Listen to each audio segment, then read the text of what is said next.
মনোমুগ্ধকর পরিবেশ, শীতল বাতাস, মেজাজটা ফুরফুরে লাগছে। যাত্রা দিঘির পাড়ে আসলে বিষণ্ণ মন নিমেষেই ভালো হয়ে যায়। আজ 1 সপ্তাহ থেকে মনটা খুবই বিষণ্ণ। 1 সপ্তাহ হয়েছে দাদি মারা গিয়েছে। দাদির কথা মনে হলেই আমি যাত্রা দিঘির পাড়ে চলে আসি। এই যাত্রা দিঘির পাশে একটা চপের দোকান আছে। আমি প্রায় বিকালে দাদির জন্য চপ নিয়ে যেতাম। এই দোকানের চপ দাদির ভীষণ পছন্দ ছিল। আমি অমলেশ সেন, থাকি এই খন্তিপুর গ্রামে। বেশ কিছুদিন ধরে একটা কাজ করছি। টাকার অভাবে দাদির চিকিৎসাই করাতে পারিনি। কি করে করাবো?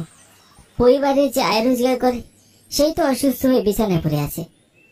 বলছিলাম আমার বাবার কথা। 6 মাস ধরে বাবা অসুস্থ, তার চিকিৎসা ঠিক মতো করানো হচ্ছে না। দিঘির পাড়ে বেশ কিছুক্ষণ বসে আকাশ কুসুম চিন্তা ভাবনা করে আমি যাত্রা দিঘির পাশে চপের দোকানে চলে এলাম।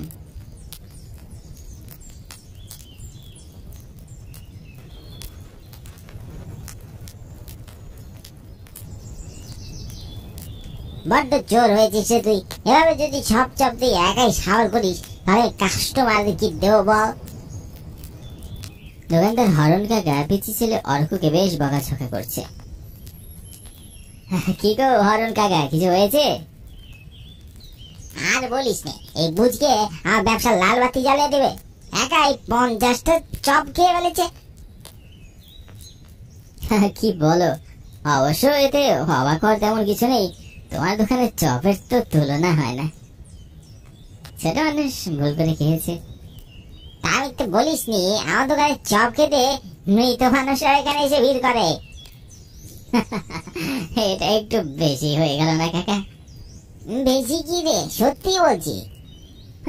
সে যাই হোক, দাদা আমাকে 4-5টা গরম গরম চপ দাও তো ভেজে। গিয়ে বল, আমি দিচ্ছি। হরণ কাকা গরম তেলে চপ ভেজে আমার সামনে এনে দিল।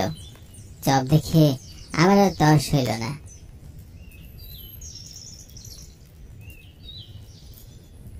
গরম চপ ধরে খাওয়া শুরু করলাম।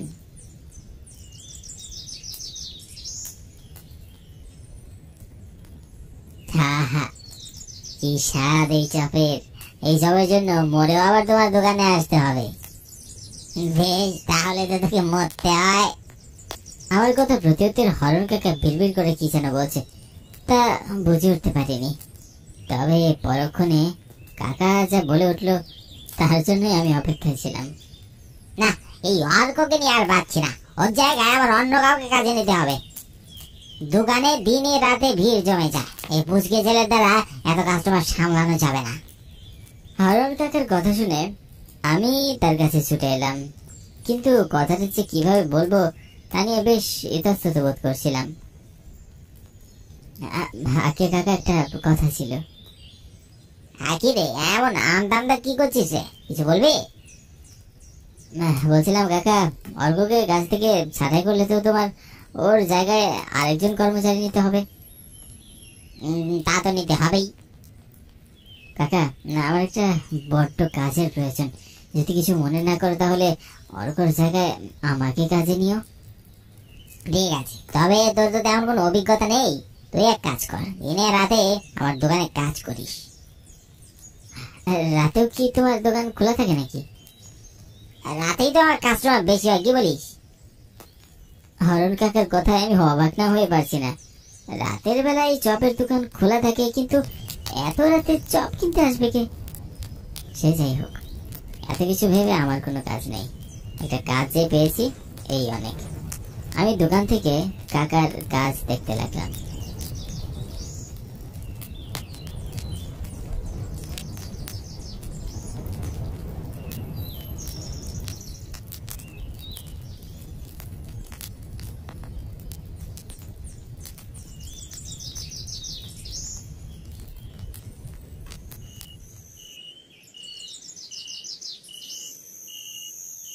মানুষ যে এত মিথ্যা বলতে পারে তা হরণ কাকাকে না দেখলে বোঝা যায় না।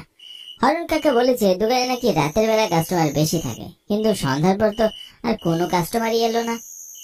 এখন রাত আনুমানিক 10টা বাজছে। সন্ধ্যা 6টার পর আর কোনো কাস্টমার নেই দোকানে। আমি বেঞ্চে বসে ঝিমোচ্ছিলাম।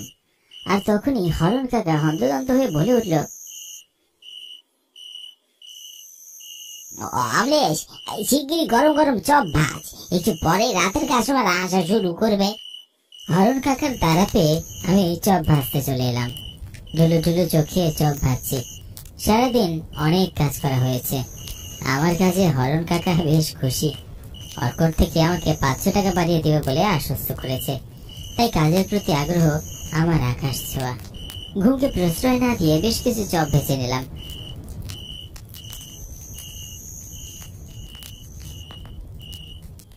তারপর আগের মতো বেঞ্চে বসে কাস্টমারের অপেক্ষা করতে লাগলাম। যেহেতু আগে থেকেই আমার চোখে ঘুম এসে ভর করেছে, তাই বেঞ্চে মাথা রেখেই ঘুম দিলাম। হঠাৎ হরণ কাকা চিৎকার দিয়ে বলে ওঠে, ওরে গর্ধ, উঠে দাঁড়া, শিগগিরই চপ ভেজে নিয়ে আয়, ওরা চলে এসেছে। হরণ কাকার চোখে মুখে আনন্দ ঝলমল করছে। আর তখনই একটা পরিচিত কণ্ঠস্বর আমার কানে ভেসে এলো,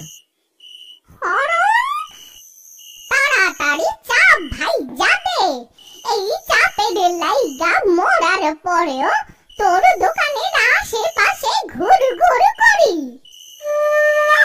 আমি দোকানের সামনে আমার দাদিকে দেখে চমকে উঠি, যে কিনা 1 সপ্তাহ আগেই মারা গেছে। এই কি দাদি, তুমি? কিন্তু কি করে সম্ভব?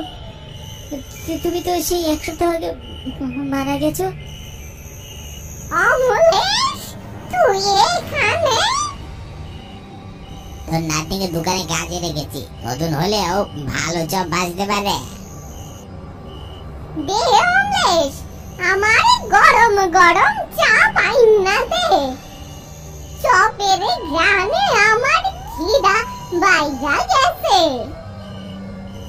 আমি কি করবো বুঝে উঠতে পারছি না। আমার দাদি একজন মৃত মানুষ, সে কোনোভাবেই আমার কাছে চপ চাইতে পারে না। কি রে, খালাইয়া আসোস কেন? দিবি না? তুই আমারে সব দিবি না? তাইলে মর। এই বলে দাদি তার হাত লম্বা করে আমার গলা চেপে ধরে। আমি ভয় ও যন্ত্রণায় ছটফট করতে থাকি, চিৎকার দিয়ে উঠি। চোখ মেলে আমি দোকানে হরণ কাকাকে আমার দিকে ড্যাব ড্যাব করে তাকিয়ে থাকতে দেখি। সে একদম আমার সামনে দাঁড়িয়ে আছে, আমার দিকে ঝুঁকে আছে। আমি তাকে দেখে চমকে উঠি।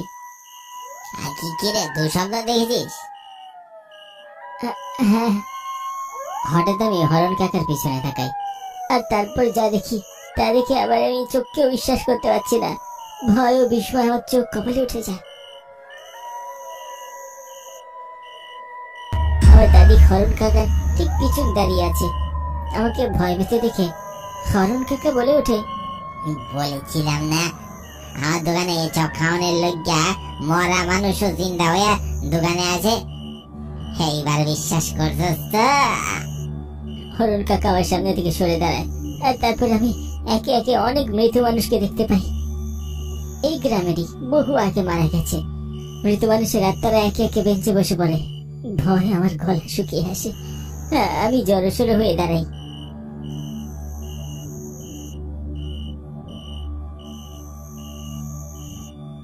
দাঁড়াই না থাকিয়া তাড়াতাড়ি চপ দে সবাই, দেরি হইলে কিন্তু তারা আবার রাইগা যাইবো। আমি কি করবো বুঝে উঠতে পারছি না। আমার সর্বশরীর ঠকঠক করে কাঁপছে, চিন্তা শক্তি লোপ পাচ্ছে। এদিকে আমার চপ দিতে দেরি হওয়ায় সব আত্মারা আমার উপর রেগে আছে। তারা হুঙ্কার ছেড়ে সবাই বলে উঠছে,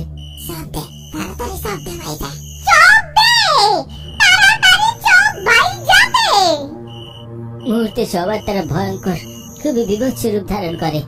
কারো গলা কাটা, তো কারো চোখের মনি রক্ত লাল, কারো সর্বশরীরে কাটা দাগ, উস্কো খুস্কো চুল, কারো সামনে দাঁত বড় বড়। দেখে জ্ঞান হারানোর উপক্রম। দোকান থেকে বেরিয়ে আসি।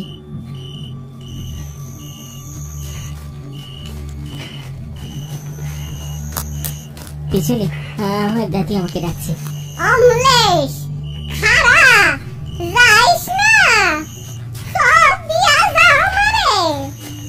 রাত রাধিগির সব আমার অনেক প্রিয়। আমি পিছনে ফিরে তাকানোর মতো কোনো শক্তি আর সাহসও পেলাম না।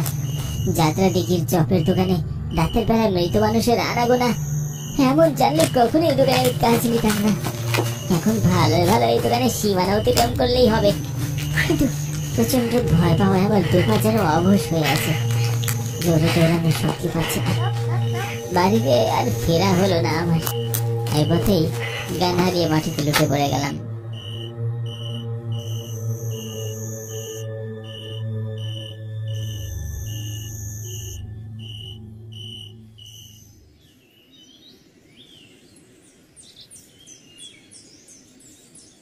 জ্ঞান ফিরতেই আমি আমার সামনে রমেশকে বসে থাকতে দেখি। রমেশ আমার ছোটবেলার বন্ধু। তাকে দেখে অবাক হই। রমেশ আমার অবস্থা বুঝতে পেরে বলে, আজ সকালে মন্দিরে যাওয়ার জন্য বের হয়েছিলাম, পথে তোকে বাড়িতে পড়ে থাকতে দেখে বাড়ি নিয়ে এলাম। তোর কি হয়েছে রে বন্ধু? রমেশ চিন্তায় অস্থির হয়ে আছে। আমি তাকে রাতের সব ঘটনা খুলে বললাম। রমেশ শুনে খুবই অবাক। এ কি করে সম্ভব? যাত্রা দিঘির চপের দোকানে রাতের বেলা মৃত আত্মারে ঘুরে বেড়াই? আরে বন্ধু, কাল একটুর জন্য প্রাণে বেঁচে গেছি। জ্ঞান হারানোর পর ওই আত্মারা হয়তো বুঝেছিল আমি মারা গেছি, তাই তারা ফিরে গেছে। কিন্তু আমার এখনো খুব ভয় করছে। ভয় করারই কথা। এখন থেকে তো অরুণ কাকার দোকানে যেতে খুব ভয় করবে রে। তবে ব্যাপারটা কতটুকু সত্য তা জানতে হবে আগে। আমি আজই অরুণ কাকার দোকানে যাব।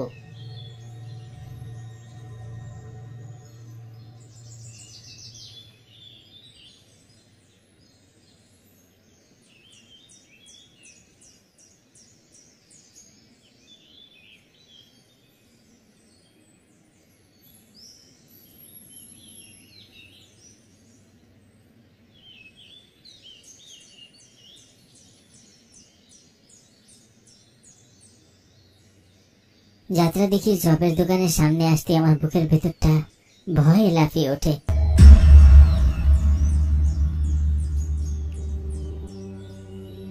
কাল রাতে এই দোকানে আমার সাথে ঘটে গেছে খুবই বিভৎস ভয়ঙ্কর ঘটনা।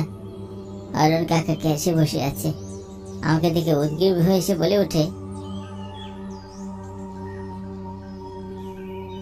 গোদায় গিয়েছিলি, তোর জন্য আমি অর্ককে ছাঁটাই করেছি আর তুই দোকান ছেড়ে পালিয়েছিস। আসলে তো তোমার মনে আছে কাকা, কাল রাতে আমার সাথে কি কি ঘটেছিল? তোমার কি মনে নেই? না মানে কি কি বলছিস তুই? আমার কথা শুনে অরুণ কাকা আমতা আমতা করে বলতে থাকে, মৃত মানুষগুলো তোমার দোকানে আসে কেন কাকা? সবই তো জানিস, কি করব বল। আর চপ ওরা এতই খেতে পছন্দ করে যে রাত বিরাতে আমার বাড়ির সামনে এসে চপের জন্য কান্না করতে থাকে। তাই রাতের বেলা সব মৃত আত্মাদের জন্য আমি দোকান খোলা রাখি। অরুণ কাকার কথা শুনে রমেশ রাতের ঘটনাগুলো বিশ্বাস করে।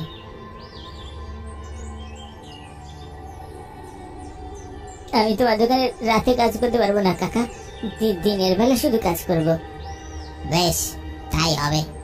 এই মুহূর্তে একটা কাজের আমার খুব দরকার, আর তাই যাত্রা দেখি চপের দোকানের কাজটা আর হাতছাড়া করলাম না।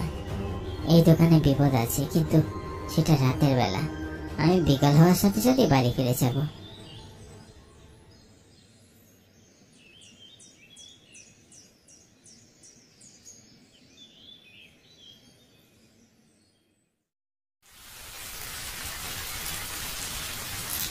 বাড়ি থেকে কল এসেছে, আগামীকাল ভৈরবের বন্ধুর বিয়ে।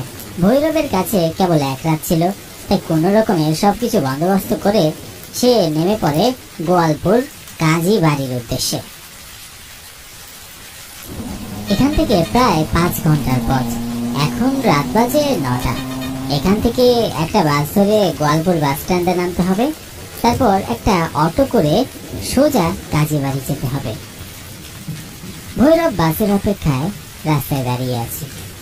রাত করে যাবে সেটা ব্যাপার না, ব্যাপার হচ্ছে বৃষ্টি হচ্ছে খুব, তার উপর অন্ধকার রাস্তা। এই বৃষ্টি রাতে আর কোথাও যেতে কি ইচ্ছে হয়, কিন্তু কি আর করার। একটু পর ভৈরবের অপেক্ষার অবসান ঘটিয়ে একটা বাস আসলো। এরপর হাঁক দিল,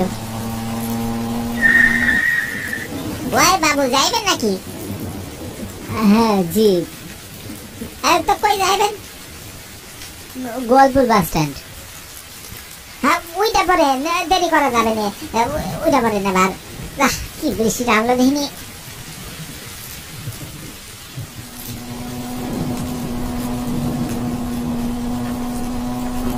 ভৈরব বাসে চড়ে বসে।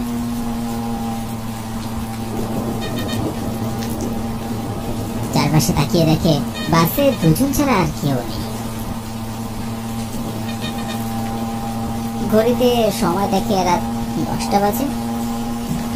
পৌঁছাতে পৌঁছাতে তো মনে হয় 2-3টে বেজে যাবে। কি আর করা, কোনো মতে যেতে পারলেই হলো। ভৈরব বসে ঝিমুতে থাকে। ঠিক কতক্ষণ ঘুমিয়েছিল ভৈরব জানে না। হুঁশ ফিরে হেলপারের ডাকে, ওয়া বাবু, আগে ওয়া বাবু, কি ব্যাপার, উঠবেন না নাকি? রাত 1টা বাজে, বাস না দিয়ে চলে এসেছে। যে ঘুম দিয়েছেন আজ রাত পাওয়াইয়া ছাড়বেন মনে হচ্ছে। বাসে গাড়িতে এভাবে বেহসের মতো ঘুমালে হবে? ভৈরব ধরফর করে উঠে বসে। ঠিকই তো, বাবা রে, বৃষ্টির রাত বলে তো জব্বর একটা ঘুম হলো বটে। বৃষ্টিটা তো এখনো কমেনি, ছাতাও নেই। কি আর করার, ভাড়া মিটিয়ে নেমে যেতে হলো।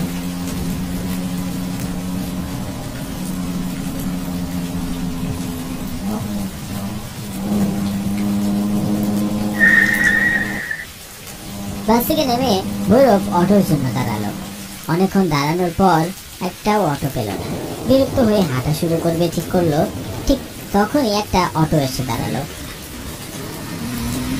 অটোতে ড্রাইভার বসে আছে আর পেছনে একটা লোক। পেছনের লোকটা একটা চাদর মুড়ি দিয়ে গুটি সুটি মেরে বসে আছে। ভৈরব উকি মারলো, লোকটা তেমনি বসে রইল। বাবু দাঁড়ান। আগে হ্যাঁ দাদা, কাজে বাড়ি। ওইটা পারেন? হ্যাঁ সেদিকেই যাইতেছি আমরা। ভৈরব উঠে বসে পড়ে। গাড়ি চলতে থাকে। এদিকে বৃষ্টি একটানা পড়েই চলেছে। ড্রাইভার জিজ্ঞাসা করে, হ্যাঁ দাদা, এত রাইতে এই বৃষ্টির মধ্যে নাকি? দেখে তো মনে হচ্ছে আপনি বিলেতি। ঠিক বিলেতি না, এই গ্রামেরই, তবে চাকরির কারণে শহরে থাকতে হয়। এই যা, আগামীকাল আমার বন্ধুর বিয়ে, তাই এসেছি।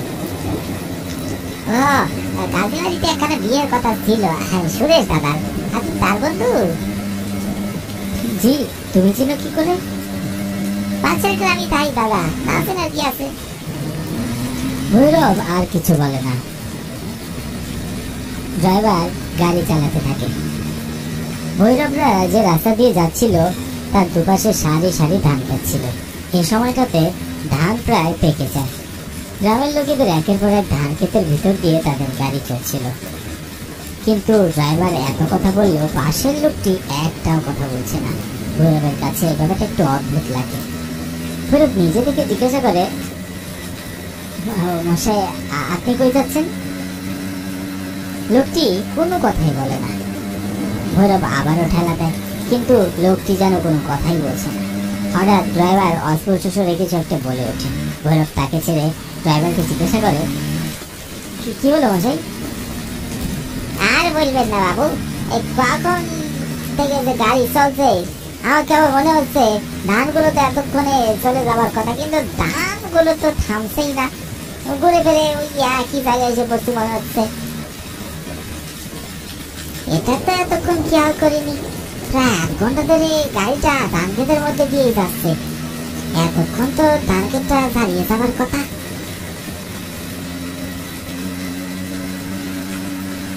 ভৈরবেরও মনে হচ্ছে তারা একই রাস্তায় ঘুরপাক খাচ্ছে। এবার সে একটু ভয় পেতে শুরু করে, কিন্তু এত সবের মাঝেও পাশের লোকটার নীরবতা তাকে যেন আরো অবাক করে তুলছে। লোকটার যেন কোনো অস্তিত্বই, সে যেন একটা জড় বস্তু। দাদা, গাড়ি খানা থামো তো দেখি। হ্যাঁ দাদা, আমিও সেটাই ভাবছি, একবার দেখবো, কিন্তু তা বৃষ্টি। কিছু করার নেই দাদা, বৃষ্টি থাকুক, চেক তো করতেই হবে। তুমি দেখলে বুঝবে না দাদা, এ পথে আসুনি আগে। দাদা কত এলুম, এমন তো আগে কখনো হয় নাই। আচ্ছা চলেন।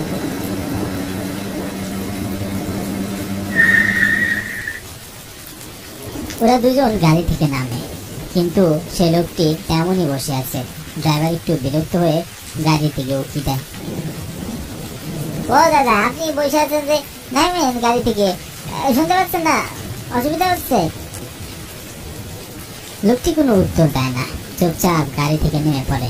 এবার সে আগাগোড়া চাদরে মোড়ানো, তাকে ভালো করে দেখাও যাচ্ছে না। আজব লোক তো, পথ ভুল করে ভুল পথে হয়তো চলে এসেছে, অথচ কোনো খেয়ালই নেই।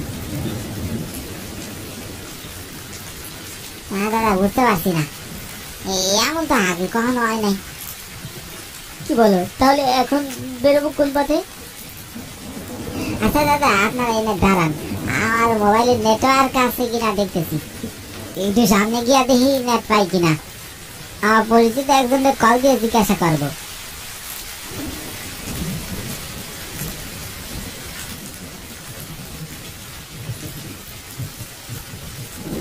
হঠাৎ করে দেখতে পায় তার পাশের লোকটা নেই। ভৈরব একটু অবাক হয়, এ কি হলো, লোকটা কই গেল? হঠাৎ ধান ক্ষেত থেকে কিছু একটা আওয়াজ পায় এবং সে কৌতূহলী হয়ে ওদিকে এগিয়ে যায়।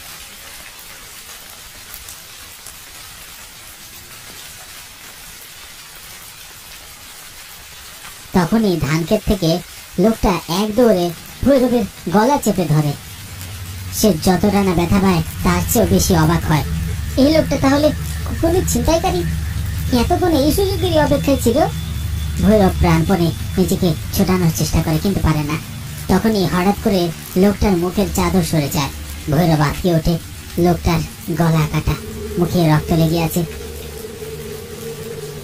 ভৈরবের কাছে সব এলোমেলো লাগতে শুরু করে। সে মনে করতে পারে না কোথায় যেন এমন একটা লোককে সে দেখেছে। ভৈরব কোনো মতো বলে, আমাকে ছাড়েন, কে আপনি? কে? আমাকে চিনতে পারছিস না? সেই বৃষ্টির রাতে সেই ধান খেতে চাবিতে কিরকম আছে, তাও চিনছিস না? কে আপনি? দয়া করে বলুন, কে আপনি? তুমি বৃষ্টি থেকে ধান খেতে সেদিনের লোকটা? হ্যাঁ, মনে করছে তবে? হাঁটু করে বসে ক্ষমা চাইতে থাকে আর কাঁদতে থাকে।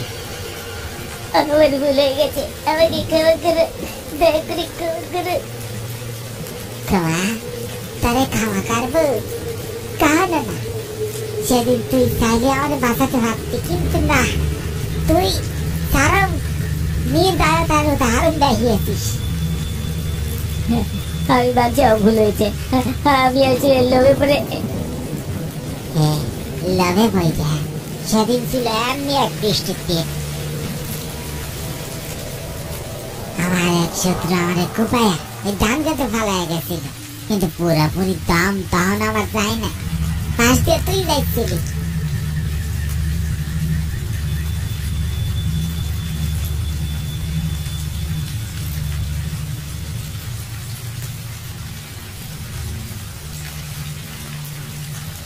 তোরে সেদিন কত করে ডাকলাম। মনে আছে। তারপরে আমি দেখলাম একটা অর্ধমৃত প্রায় লোক ধান ক্ষেতের পাশে পড়ে আছে। আমায় ক্ষমা করে দাও। লোকটার চোখ তখন অগ্নিমূর্তি ধারণ করেছে। দাঁতে দাঁত চেপে লোকটি বলে, ক্ষমা? তুই ক্ষমা? তোর মতো আমাদের রে, সেদিন তুই আমাদের ঠিকই বাঁচাইতে পারতি, কিন্তু তুই এই আংটিটা নিয়ে নিয়েছিস। ওইটা বিয়ের আংটি ছিল, খুলতে পারিসনি বলে তুই আবার আঙুল কেটে দিয়েছিস। থামো। আরে বাবু, একই কথা, কি ভয়ঙ্কর কাণ্ড। আমি এখন কি করবো? না না, লোকটা অনেক মারে ফেলবে হয়তো। তারপর তোর হাত পা দিয়ে আমি মিনতি করলাম, তোর উপর যেন শয়তান বর করিল। আঙ্গুল চাইতেও তুই থামিস নি, তুই হঠাৎ আমার গলাটাই কেটে দিলি। বল, কেন সেদিন খুনের উপর খুন করলি আমায়? তুই সাহায্য করলে আজ হয়তো আমি পৃথিবীর আলো দেখতে পারতাম। আমি বাঁচাতে চেয়েছিলাম, কিন্তু তোমার আংটি লোভে পড়ে গিয়েছিলাম। আর আংটি নেওয়ার পর তোমাকে ছেড়ে দিলে তুমি আমার আঙ্গুল কাটা সবাইকে বলে দিতে, তাই আমি তোকে দুনিয়া থেকে সরিয়ে দিই। আর ওই আংটিটা বড় তোর 10,000 টাকা হইতো, শুধুমাত্র 10,000 টাকার লোভে তুই একটা মানুষের মেরে ফেললি। তার মতো মানুষের বেঁচে থাকার কোনো অধিকার নাই। ক্ষমা করো, ক্ষমা করো। সেদিন থেকে আমি তোর জন্য অপেক্ষা করছি, এই ধান খেতে তোর লাশ আমি ফেলে দেব। সেদিনও এমনি বৃষ্টি ছিল, আজও আছে। আজ আমি আমার প্রতিশোধ নেব। ভৈরব কিছু বুঝে ওঠার আগেই লোকটা ভৈরবকে শুয়ে ওর গলা এক টানে কেটে ফেলে। গলা থেকে রক্ত গড়িয়ে গড়িয়ে পড়ছে। লোকটা বিক্রি হাসি দেয়।